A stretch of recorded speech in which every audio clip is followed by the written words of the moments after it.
अस्सलाम वालेकुम।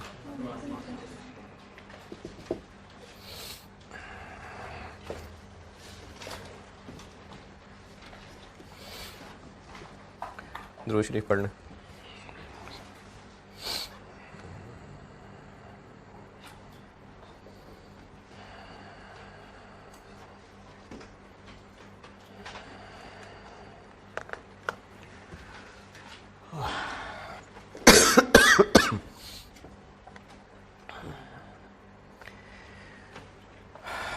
एक और भाई एक और सवाल करते हैं। ऑटम 21, सवाल को देख के घबराना नहीं है, बस होश से रहना है। क्वेश्चन नंबर 2,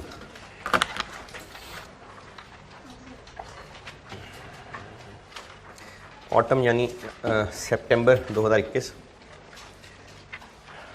लेटेस्ट यही था, अभी स्प्रिंग 22 में इस पे नहीं आया। 2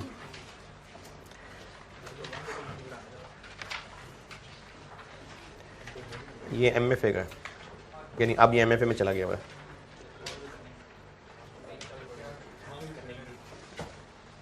लॉन्ग टर्म डिसीजन मेकिंग है, उसमें चला गया हुआ है। नहीं, वो तो और भी है, बजटिंग भी है, वो भी नहीं है। वो पूछ रहा था तो मैं बता रहा हूँ। क्वेश्चन 2 पढ़ लीजिए। क्वेश्चन 2 का पार्ट बी देखें,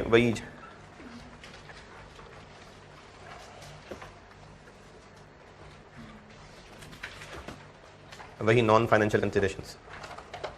क्वेश्चन 2 का पार्ट बी वही नॉन फाइनेंशियल जो भी पहले भी बात हुई थी। चलें पार्ट ए पढ़ ले, मैं करता हूँ। बस हौसले से होश से पढ़िएगा। सवाल मुश्किल नहीं है, सादा मेक और बाय है, लेकिन डबल सवाल है, इसलिए बच्चों के हौसले वहीं पेपर में ही टूट गए होंगे। बस 2 सवाल मिक्स कर दिए उसने, यानी दिल कर रहा था 2 सवाल दोनों पूछने का, दिल कर रहा था तो चलो एक ही बना देता हूँ, तो उसने 2 सवाल बना के तो एक सवाल कर दिया उसको। तो इसलिए बस होश और हौसले से पढ़िएगा।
हाँ जी, को गिरता पड़ता एंड तक पहुँचाओ तो मैं बताऊँ फिर।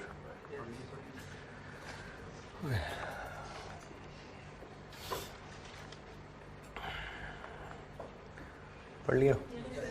चलें पहले मैं सारे की, क्योंकि ज़्यादा डाटा हो ना, ज़्यादा अंग्रेज़ी, तो फिर कुछ कमज़ोर दिल बच्चे घबरा जाते हैं। पहले मैं इसकी उर्दू बताता हूँ आपको। पहले पैराग्राफ में ये कहा हुआ है कि 3 प्रोडक्ट्स अल्फ़ा बीटा गैमा ये बनाते हैं और बेचते हैं, और एक कस्टमर से ऑर्डर आया हुआ है जो हम एक्सेप्ट कर चुके हुए हैं। ये तो खैर नहीं लिखा एक्सेप्ट कर चुके हुए हैं, लेकिन हम इरादा कर चुके हुए हैं। हम उसको हाई प्रायोरिटी, यानी हम उसको बहुत इंपॉर्टेंस दे रहे हैं, क्योंकि हमें लगता है कि अगर हमने इस कस्टमर का काम अच्छा कर दिया तो आइंदा फिर इससे और ऑर्डर भी मिला करेंगे। तो इस वजह से ये वो कमिटमेंट में हो गया कवर। बेशक अभी एक्सेप्ट नहीं किया हमने, लेकिन हम ये फैसला कर चुके हैं कि ये हाई प्रायोरिटी है और इससे कल को हमें और ऑर्डर मिलने हैं। इस पैराग्राफ में ये वाली कहानी से रिलेटेड इतना आइडिया हो रहा है कि ये कमिटमेंट में कंसिडर हो जाएगा, क्योंकि management has decided to consider this order as high priority. तो रैंकिंग में सबसे ऊपर यही है, करना ही करना है। ये पहले पैराग्राफ में लिखा हुआ है। फिर इसके अलावा पहले पैराग्राफ में एक बात ये लिखी हुई है कि प्रोडक्ट अल्फा की जो टोटल डिमांड है, ये जो कस्टमर का ऑर्डर है, पहले भी ना इसमें हमारी बात हुई है कि वो जो कमिटमेंट होती है वो टोटल डिमांड में शामिल है कि नहीं शामिल, ये सवाल वाला गाइड करेगा। तो ये कह रहा है कि जो कस्टमर ने हमसे 3,000 मांगे हैं ना, ये टोटल डिमांड के 25% के बराबर है। तो अगर यहां से हम टोटल डिमांड निकालें तो 12,000 में ये शामिल है। This order represents 25% of total demand. तो टोटल डिमांड में ये शामिल है 3,000। तो टोटल डिमांड तक पहुंचने की एक पहेली है 25% के जरिए होगी। पहले पैराग्राफ का कंक्लूजन ये है कि 3 प्रोडक्ट बनाते हैं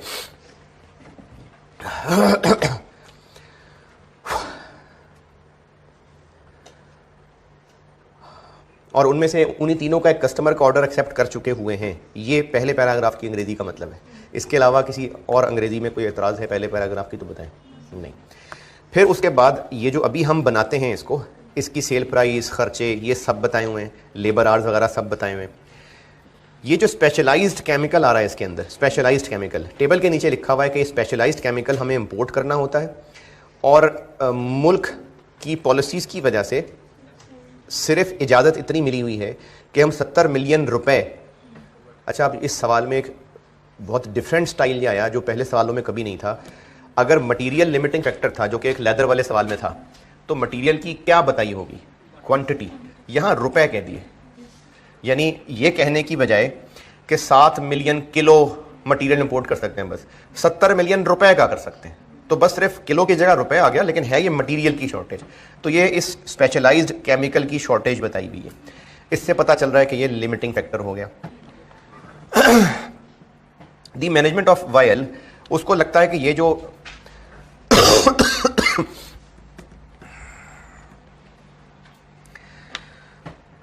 ये जो रिस्ट्रिक्शंस हैं कि हम इससे ज़्यादा मटेरियल नहीं खरीद सकते, उसकी वजह से प्रोडक्शन हमारी छोटी थोड़ी रह जाती है। तो अब उसके लिए कोई हल सोच रहे हैं।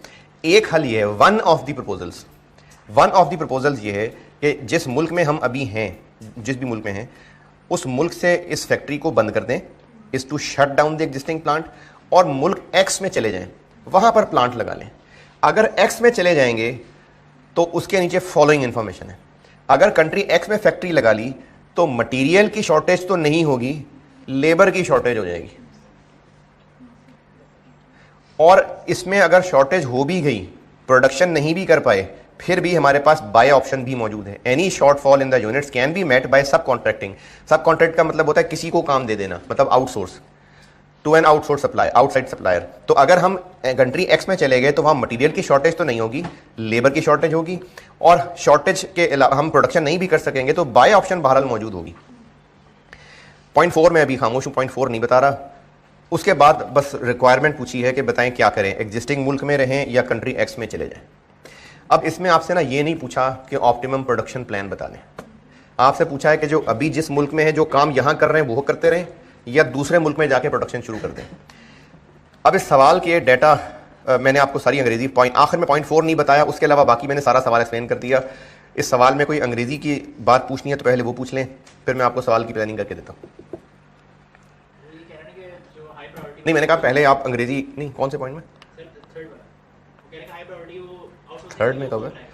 अच्छा सॉरी, थर्ड का लास्ट सेंटेंस नहीं बता रहा, ये बाद में बताऊंगा। यही चीज़, वो 4 नहीं, थर्ड सेंटेंस, थर्ड का लास्ट सेंटेंस अभी फिलहाल इग्नोर। उसके अलावा पॉइंट 4 में तो कोई मसला नहीं, मैं असल में वो पॉइंट 4 नीचे लगा गया था। पॉइंट 4 तो कोई बात नहीं, वो तो कह रहा है, बाकी सब बातें सेम है। पॉइंट 3 का लास्ट सेंटेंस छोड़ के बाकी कोई अंग्रेजी में पूछना है तो पूछें। अच्छा, अब इसमें डिसीजन ऑप्टिमम प्रोडक्शन प्लान का नहीं है। डिसीजन है कि एग्जिस्टिंग काम, एग्जिस्टिंग फैक्ट्री चले या कंट्री एक्स में चले। 2 ऑप्शंस हैं, दोनों में से कौन सी बेहतर होगी? जहां ज़्यादा प्रॉफिट कमाएंगे। ठीक है, ये सवाल का प्लान हो गया, जहां ज़्यादा प्रॉफिट कमाएंगे।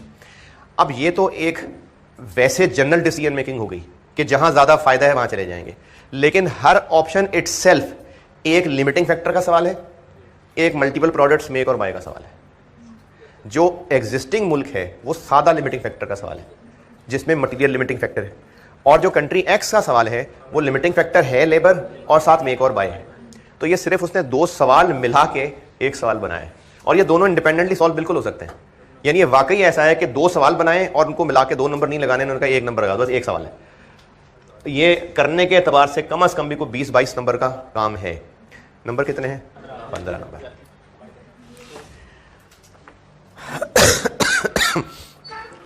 लेकिन इस तरह की ज्यादतियों का एक फायदा ये होता है कि जाएंगे तो 15 जाएंगे, 20 जाने थे तो 15 जाएंगे।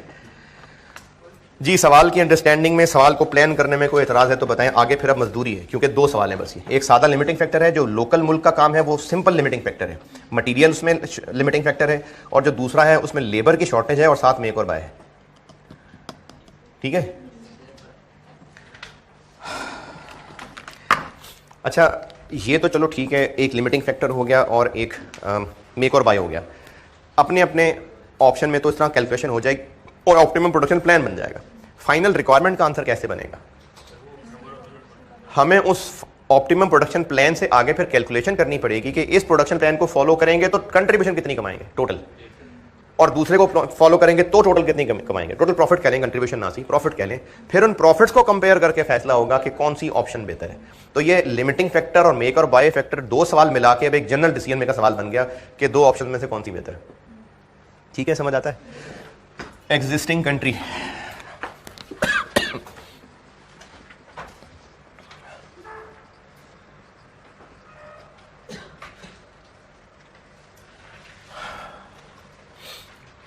लिमिटिंग फैक्टर है, इसमें रैंकिंग कर लेते हैं पहले। Alpha, beta, gamma.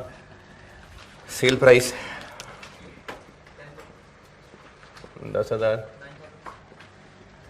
9,000 G, 12,500। Material है स्पेशलाइज्ड मटीरियल केमिकल 2,500, 1,800 कितना? अच्छा, अब ये सारी चीज़ें जो है ना वो आपको पर यूनिट बताई हैं, दी पर यूनिट डिटेल। तो ये सिंपली बस यूज़ कर लेंगे यहाँ पर। Direct labour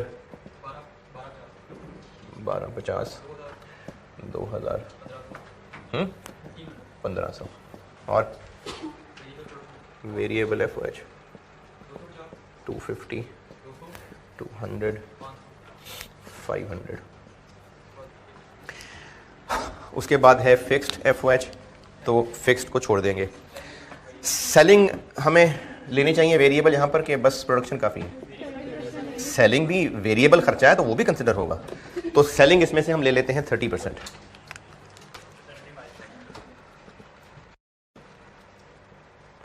75, 60, 90। तो कंट्रीब्यूशन पर यूनिट आ गया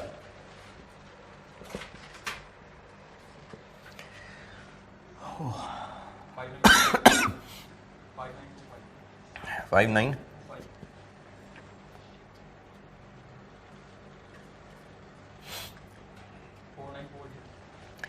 4940, 6910। इसकी बेस पे रैंकिंग हो जाएगी। एक कंट्रीब्यूशन पर यूनिट है, कंट्रीब्यूशन पर फैक्टर तक जाना पड़ेगा। लिमिटिंग फैक्टर क्या है?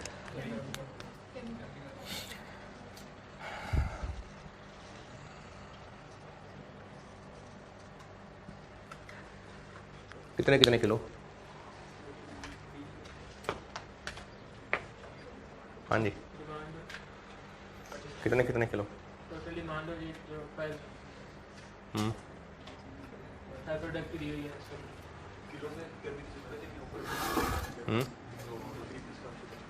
रुपीस के हिसाब से क्या? क्योंकि हमने तो देखना होता है ना कि चूंकि मटेरियल लिमिटिंग है तो हम निकालते हैं कंट्रीब्यूशन पर किलो, फिर रैंकिंग करते हैं। लेबर होता है तो कंट्रीब्यूशन पर आर, फिर रैंकिंग करते हैं। मशीन आर होते हैं तो कंट्रीब्यूशन पर मशीन आर, फिर रैंकिंग करते हैं। तो मटेरियल है तो पर किलो होना चाहिए था, तो उसके किलो कितने हैं? वही कैसे?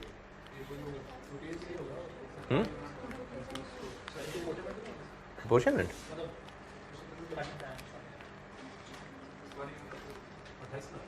28,000 किलो।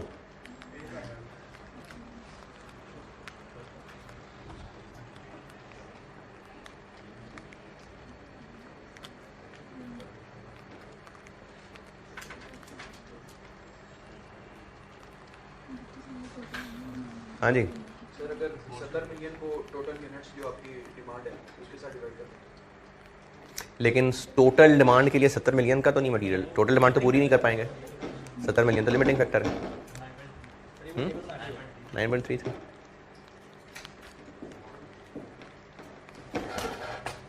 चलिए मैं बताता हूँ, फिर उसको पूरा करके एक चीज़ और भी बतानी है।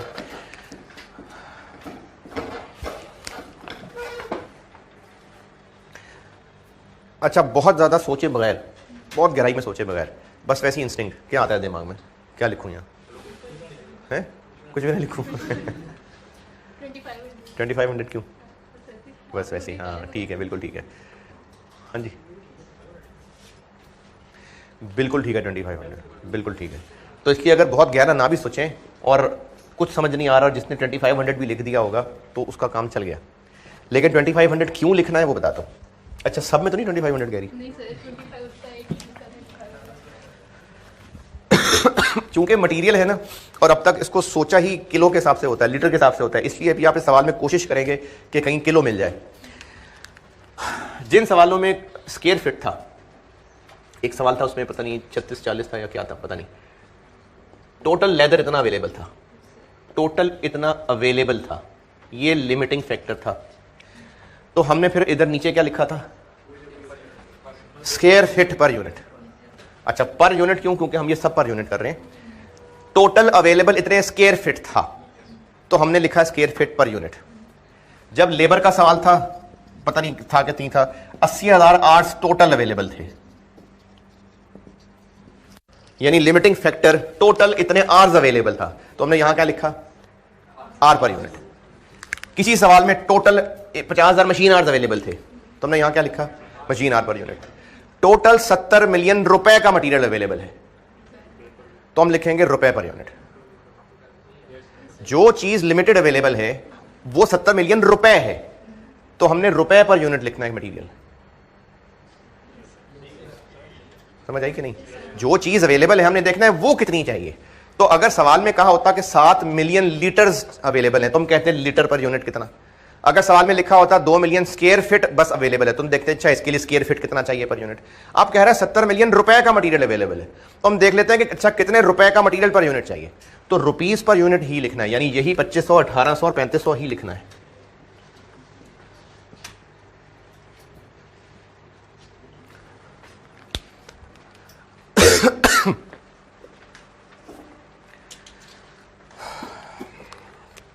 अब कंट्रीब्यूशन पर this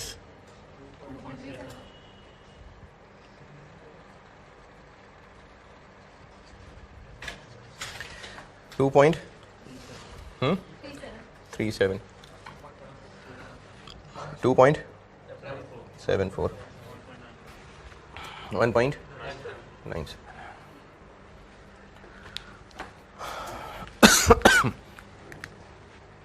1 2 3 1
optimum production plan.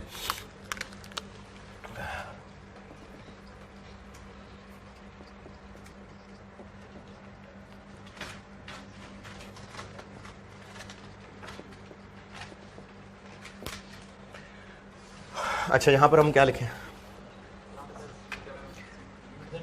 Rupees he, rupees, क्योंकि लिमिट ही रुपीज़ की है 70 मिलियन। तो हम रुपीज़ ही लिख रहे होंगे।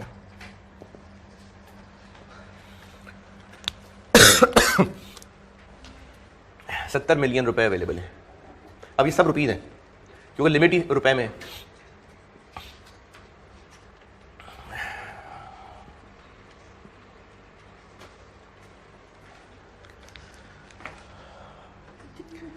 सबसे पहले कमिटमेंट, क्योंकि वो हमने उसको हाई प्रायोरिटी कहा हुआ है।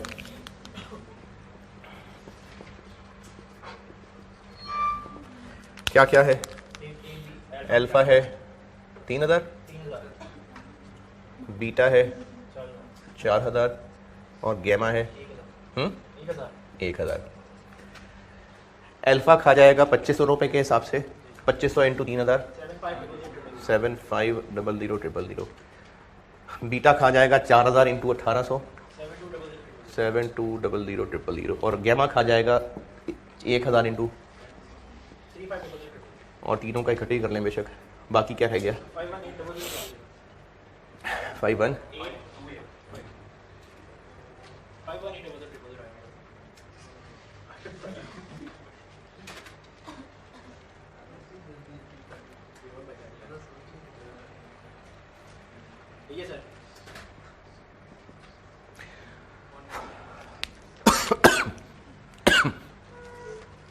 अब बाकियों के लिए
अच्छा, अब रैंकिंग पे आते हैं। सबसे पहले बी।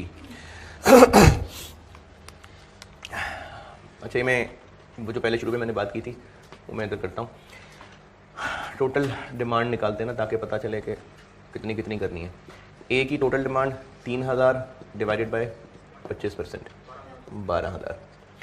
बी की टोटल डिमांड 4000 बाय 25% 16000।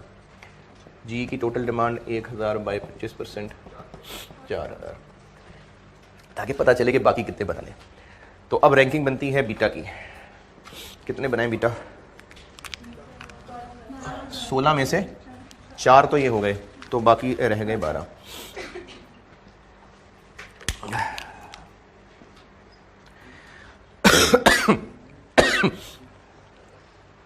$12,000 इंटू 1800 रुपये कितना? बाकी रह गया 302000। फिर अगला नंबर ए का पूरा बनेगा। ए की डिमांड 12 है, 3 ये हो गए, 9 और।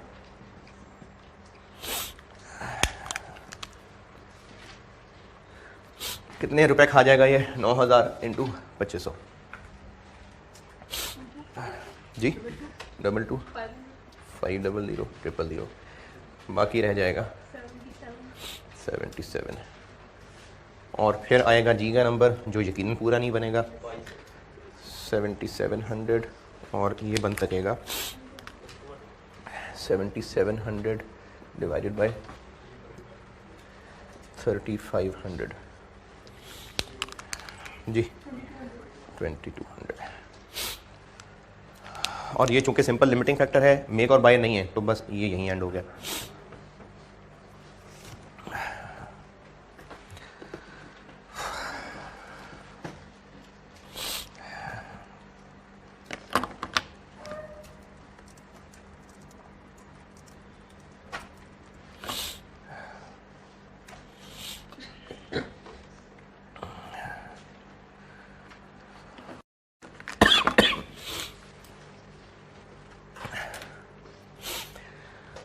अच्छा, चूंकि प्लान तो बन गया, लेकिन डिसीजन मेकिंग के लिए हमें मजीद आगे कहाँ तक जाना पड़ेगा? टोटल प्रॉफिट तक। अच्छा, टोटल प्रॉफिट तक जाएं कि टोटल कंट्रीब्यूशन तक जाएं? क्यों? हाँ बिल्कुल, अगर तो चूंकि बिल्कुल एंड पे उसने 0.4 में कह दिया all other information unless otherwise specified would remain the same, तो इसका मतलब है कि फिक्स्ड एफओएच उतने ही रहेंगे। क्योंकि आपको कंट्री एक्स के बारे में जब यहाँ इन्फॉर्मेशन दी है तो बस सिर्फ लेबर का ही जिक्र किया है बस, यानी बाकी सब कुछ वैसे ही होगा, इसलिए फिक्स्ड ओवरहेड्स रहने देते हैं। अदरवाइज हम फिक्स्ड ओवरहेड्स लेते हैं, क्योंकि नए मुल्क में तो नए फिक्स्ड ओवरहेड्स होने थे, तो फिर हम प्रॉफिट निकालते, लेकिन चूंकि वो कह रहा है कि फिक्स्ड ओवरहेड्स उतने ही रहने हैं तो बस कंट्रीब्यूशन काफ़ी है।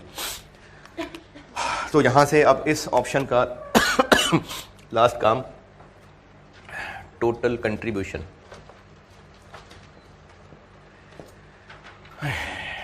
ए हम कितने बेचने लगे?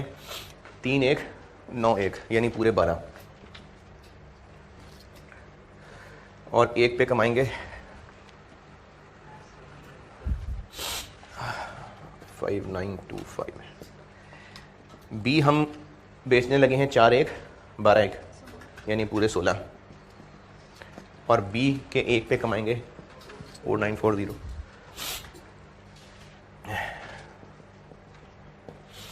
और जी हम बेचने लगे हैं 1001 और 2201, यानी 3200, और जी पे कमाएंगे 6910।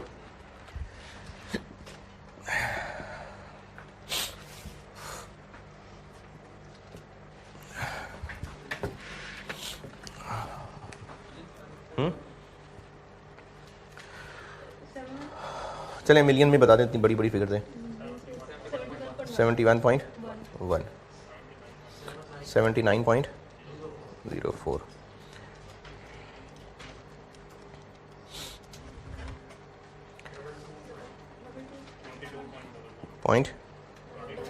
.11, है जी, किधर? नहीं नहीं, 1000 और 2200,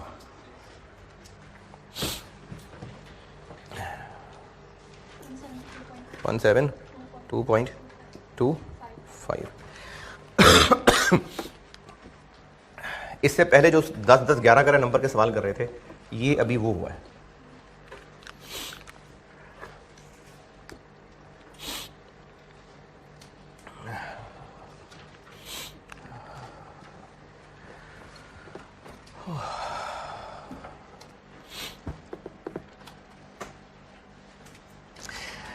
अच्छा, अब देखें, सवाल से एक इबरत पकड़ें। इस तरह का सवाल पहले मैंने सोचा भी नहीं था कोई ऐसा कोई सवाल हो सकता है। ये तो एग्जामिनर ने एक बहुत डिफरेंट एंगल सोचा, मर्ज कर दिया दो सवालों को, तो यकीनन ना पहले कभी इस तरह का सवाल आया, ना कभी गाइड किया होगा। अब उस पेपर में बैठ कर जो ये सोचेगा कि ऐसा सवाल तो कभी हमने पहले किया नहीं, और दिमाग को वहीं बंद कर लेगा कि मुझसे नहीं होगा, ये वेरी मेजर रीज़न है फेलियर की, कि कॉस के पेपर में स्टूडेंट बैठ के अपना दिमाग बंद कर ले और ये सोचे कि बस जैसे सवाल सर ने कराए बस उस तरह के होंगे तो मैं कर सकूंगा, वरना मैं कर ही नहीं सकता। अपने आप की इनएबिलिटी पे इतना यकीन कर लेना कि सवाल को ध्यान ही नहीं देना। हालांकि सवाल को अगर हौसले के साथ पढ़ लिया जाए तो ये कोई बहुत मुश्किल काम तो नहीं किया, बस डबल सवाल हो गया।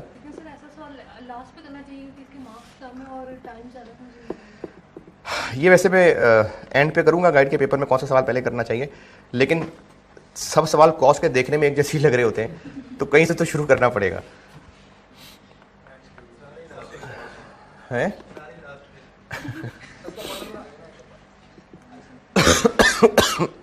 नोट करें, मैं फिर अगली प्रपोजल।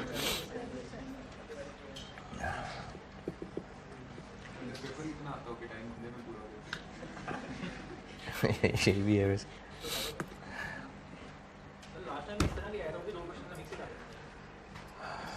लास्ट टाइम वो कंटिन्यू शटडाउन वाला,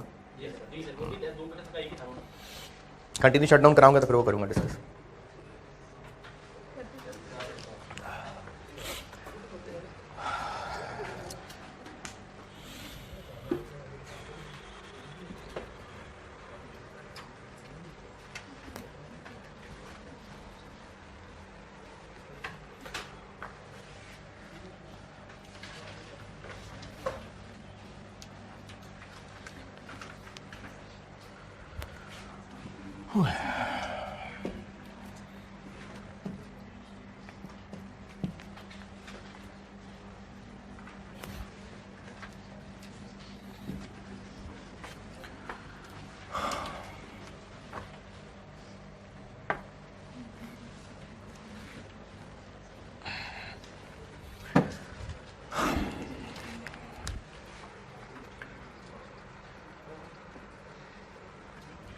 चलो ये कंट्री एक्स में चलते हैं।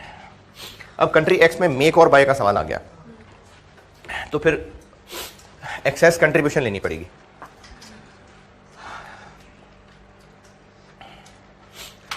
और एक्सेस कंट्रीब्यूशन दो तरीकों से निकाल सकते हैं, या तो मेक और बाय की कॉस्ट का फ़र्क ले लें, या मेक और बाय की कंट्रीब्यूशन का फ़र्क ले लें। अच्छा, वो कैमरे वाली क्लास में नहीं, मैंने बगैर कैमरे वाली क्लास में बताया था, इसलिए यहाँ दोबारा बता देता हूँ। जैसे पिछली क्लास में सवाल किया था x1 x2 वाला, तो उसमें मेक कॉस्ट, अब मुझे फिगर याद नहीं है, लेट्स से 33 थी और बाय की कॉस्ट 35 थी। तो हमने कॉस्ट्स के डिफरेंस दो को एक्सेस कंट्रीब्यूशन कह दिया था। फिर मैंने किसी कैमरे वाली क्लास में भी किसी स्टूडेंट को समझाते हुए बोला था कि फ़र्ज़ करें ये सेल होता 50 का और मेक करके बेचते तो 17 रुपये कमाते, बाय करके बेचते तो 15 रुपये कमाते। तो दोनों की कंट्रीब्यूशंस का फ़र्क ले लें, वो भी दो है, कॉस्ट का फ़र्क ले लें तो भी दो ही आ जाएगा। तो हमने इसलिए कॉस्ट का फ़र्क ले लिया था। ऐसा सवाल में हो सकता है कि बाय किया तो थोड़ा सा हल्का क्वालिटी में होने की वजह से हम उसको 50 का नहीं बेच सकेंगे, हम इसको 49 का बेच सकेंगे। अब अगर ये वाला सवाल इस तरह से हो कि मेक की सेल प्राइस और बाय की सेल प्राइस और हो, तो फिर हम इस तरीके से नहीं चल सकते। फिर हमें वाकई असल में ही कंट्रीब्यूशन का ही फर्क लेना पड़ेगा, मेक की कंट्रीब्यूशन बाय की कंट्रीब्यूशन का फिर फर्क लेना पड़ेगा। फिर सिर्फ इससे काम नहीं चलेगा, फिर हमें इनका फर्क यानी 3 रुपए लेना पड़ेगा। बस याद हो गया ज़बानी ना।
तो अब अगर कंट्री एक्स में जाएंगे तो क्या सेल प्राइस बदल जाएगी?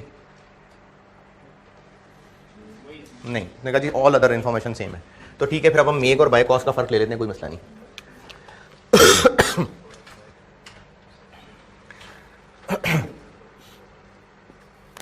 मेक कॉस्ट हम ऑलरेडी पार्ट 1 में कर चुके हैं, उसी को यूज़ कर लेते हैं। और कॉस्ट का सब टोटल तो ऐसा नहीं किया था, तो ऐसा करते हैं कि sale price minus contribution option 1 वाला वो यूज़ कर लेते हैं। नहीं तो सारी दोबारा लिख लेते हैं।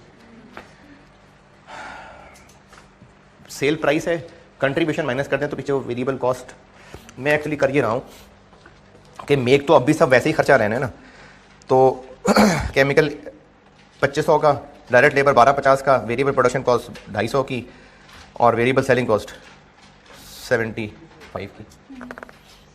तो या तो उनका टोटल कर लें या सेल प्राइस में से कंट्रीब्यूशन माइनस कर लें। बल्कि रहने दें यार, ये ना बाद में किसी को चक्कर आ जाने, कोई बात नहीं, 2 लाइनें इन्हें लिख लेते हैं वह जिससे हो जाए ठीक है।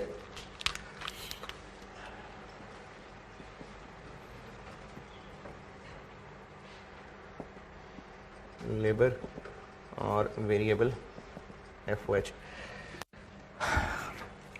अच्छा, मैं ना यहाँ सेलिंग कॉस्ट नहीं लिख रहा, वेरिएबल सेलिंग कॉस्ट नहीं लिख रहा, अभी थोड़ी देर बाद उसकी वजह बताता हूँ। Special chemical 2500, 1800, 3500, labour 1250, 2000, 1500, variable FOH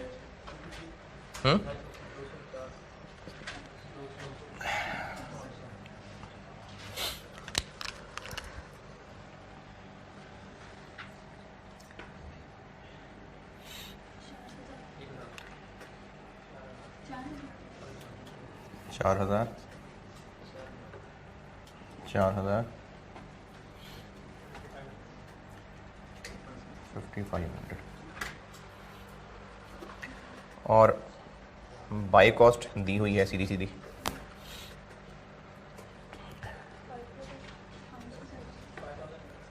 5000, 4500, 7500।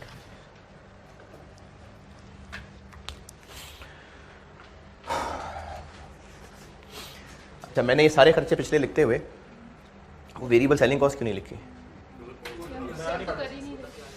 क्योंकि हम इस वक्त बात बाय और मेक के कंपैरिजन की कर रहे हैं। चाहे मेक करें चाहे बाय करें, कल को बेच तो देना ही है, तो इसलिए मकसद इस वक्त मेक और बाय के कंपैरिजन का हो रहा है, इसलिए मैंने उस 75 को नहीं लिखा था। तो इसमें सब में ही देखिए मेक अच्छा है, तो एक्सेस कंट्रीब्यूशन ऑफ मेक हो गई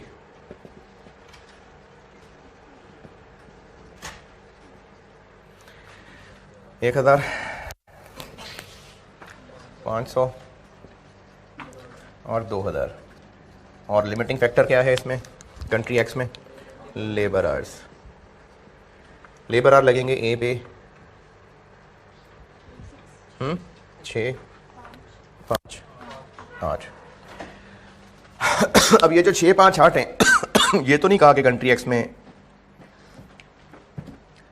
भी इतने ही लगेंगे,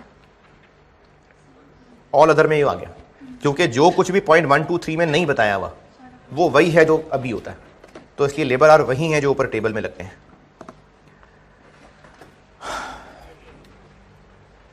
access contribution per are,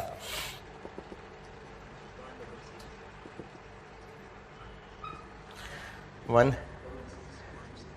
66.7, 100, 250।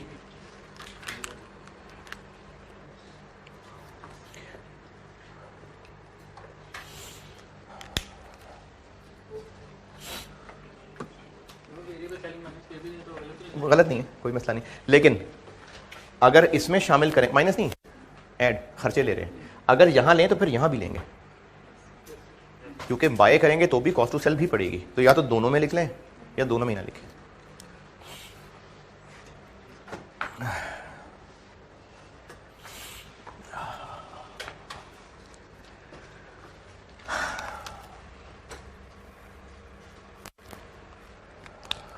Labour hours कितने अवेलेबल हैं? 1 लाख। पिछली क्लास में मैंने बताया था कि मेक और बाय में कमिटमेंट इग्नोर, यहां इग्नोर कर देते अगर नीचे पॉइंट 3 का लास्ट सेंटेंस ना लिखा होता। However the order considered as high priority would be manufactured by YL itself. यानी अब भी हम उसको पहले प्रोड्यूस ही करेंगे, इसलिए अब यहां कमिटमेंट में आएगा वो। वरना अगर ये लाइन ना लिखी होती तो करते हुए हम कमिटमेंट की फिक्र नहीं करते, क्योंकि बना नहीं सकते, कोई बात नहीं, खरीद के भेज देंगे। तो इस लाइन की वजह से अब यहां पर भी पहले इसको कमिटमेंट पूरी करनी पड़ेगी।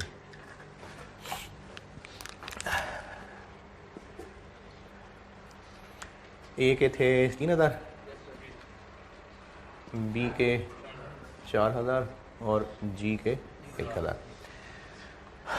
ए के 3000 इंटू 6 18,000 घंटे लग जाएंगे, बी के 4000 इंटू 5 20,000 घंटे लग जाएंगे और 8,000 घंटे लग जाएंगे। तो तीनों को इकट्ठे ही कर लें, बाकी रह जाएंगे 54,000।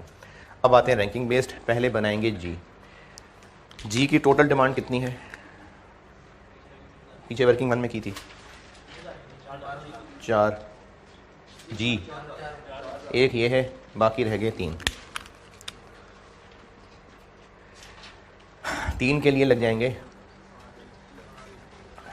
24,000 घंटे, बाकी रह जाएंगे 30,000 घंटे। दूसरा नंबर ए का, ए की डिमांड थी 12,000, 3 ये हो गए 9,000 बनते हैं। देखें पूरे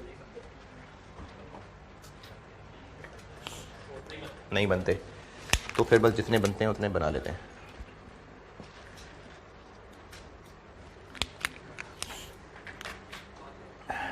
$30,000 डिवाइडेड बाय 6, 5,000। अच्छा, इसमें चूंकि मेक और बाय है तो ये हो गया प्रोडक्शन प्लान और फिर आ गया बाय प्लान या परचेज प्लान।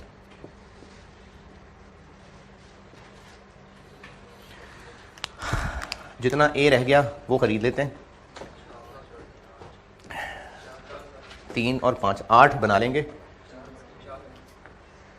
4 खरीद लेंगे और बी 4 बना लेंगे, बाकी 12 खरीद लेंगे।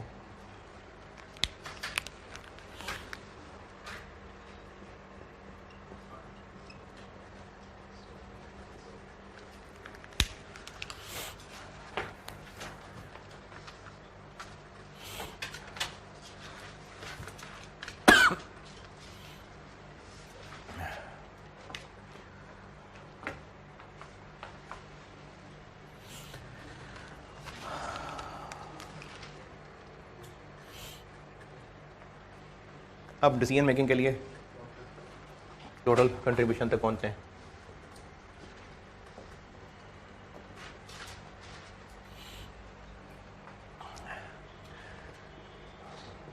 मेक वालों की ए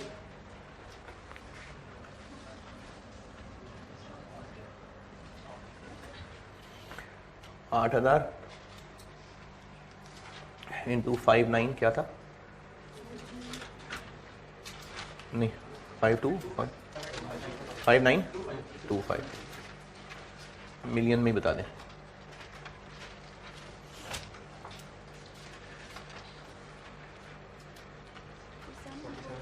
27 पॉइंट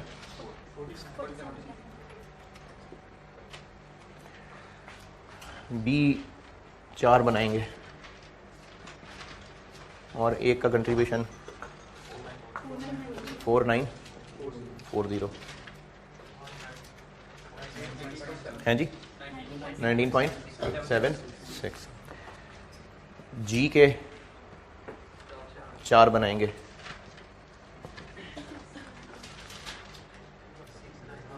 69.64। ये तो कमाएंगे हम मेक वालों पे। बाय करना है ए के 4,000। यहाँ तक पहुँचें फिर बताता हूँ बाय। पहले पीछे जो रह गए वो यहाँ तक पहुँच जाएं।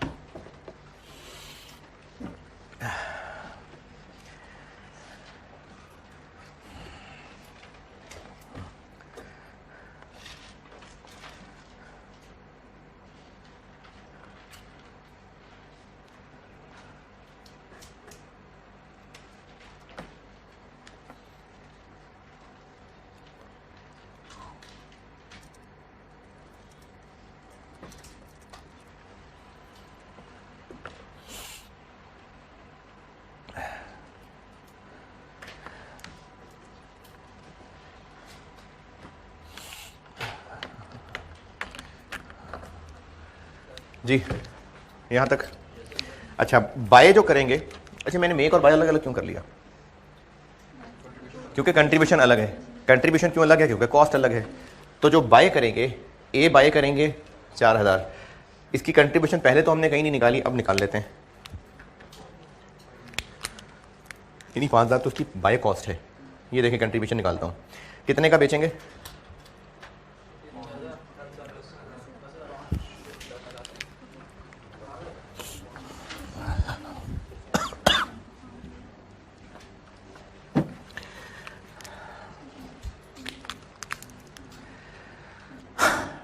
चार 4000 यूनिट्स खरीद के बेचेंगे, 10 का बेचेंगे, 5 का खरीदेंगे और 75 रुपये भी खर्च करेंगे। ये कौन सा 75 है? सेलिंग कॉस्ट है। कंपैरिजन में कहा था दोनों जगह ना लिखें, ये तो हम प्रॉफिट कंट्रीब्यूशन निकाल रहे हैं। यहां पर मैंने कहा था 75, यहां भी ना लिखें यहां भी ना लिखें, यानी जो मैंने किया है वो ठीक है, क्योंकि हम कंपेयर कर रहे थे कि बाय सस्ता है कि मेक सस्ता है। अब हो गया फैसला सस्ता है, अब तो उससे आगे बढ़ जाएंगे, बेचेंगे, प्रॉफिट देख रहे कितना कमाना है,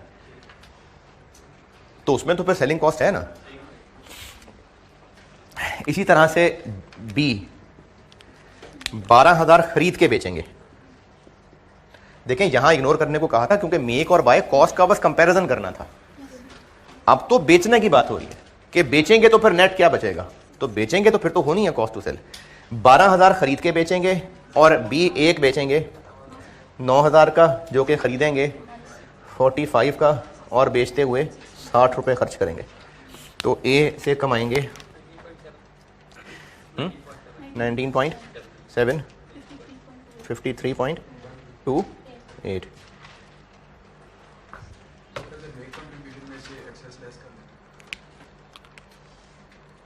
जो मे कंट्रीब्यूशन है उसमें से एक्सेस, बिल्कुल ठीक है, वो भी ठीक है। अच्छा ये एक और बात सुनिए, ये जो मेक का कंट्रीब्यूशन है, बाय में उससे जो एक्सेस खर्चा पड़ रहा है ये वो लेस कर लें तो बाय का कंट्रीब्यूशन बन जाएगा। यानी 5 किधर गया, 5925 मेक का कंट्रीब्यूशन था। अगर बाय पे गए तो 1000 एक्स्ट्रा पड़ना है, तो वो 1000 माइनस कर लें तो 4925, ये 4925 ही है। बी अगर मेक पे रहे तो इतना कंट्रीब्यूशन है, लेकिन बाय पे गए तो इतना एक्स्ट्रा पड़ जाना है, 500 माइनस कर लें तो बाकी बाय का कंट्रीब्यूशन आ जाएगा। यही आएगा। क्या बन गया टोटल? 167.78।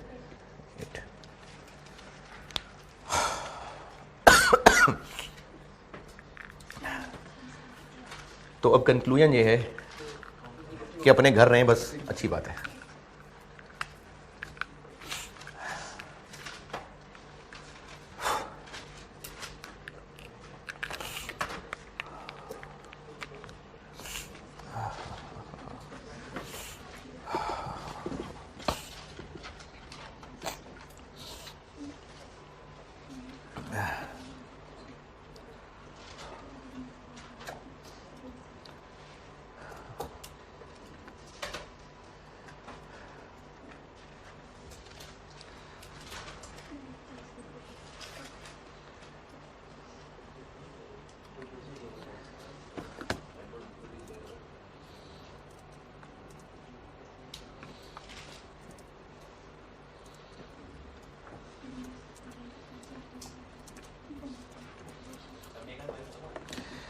हाँ जी, मेक और बाय बस ख़त्म हो गया।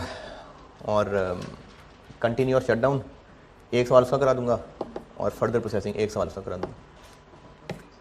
हैं करा दूँ अभी?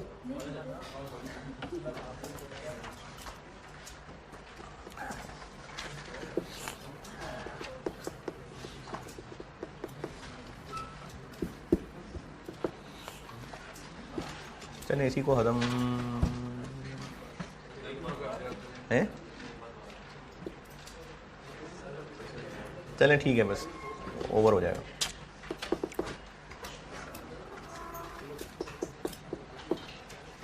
या हिम्मत है तो मैं कराता हूँ। और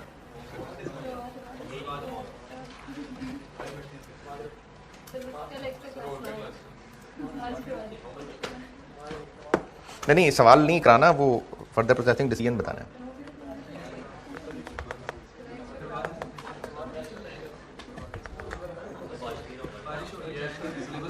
बारिश हो रही है?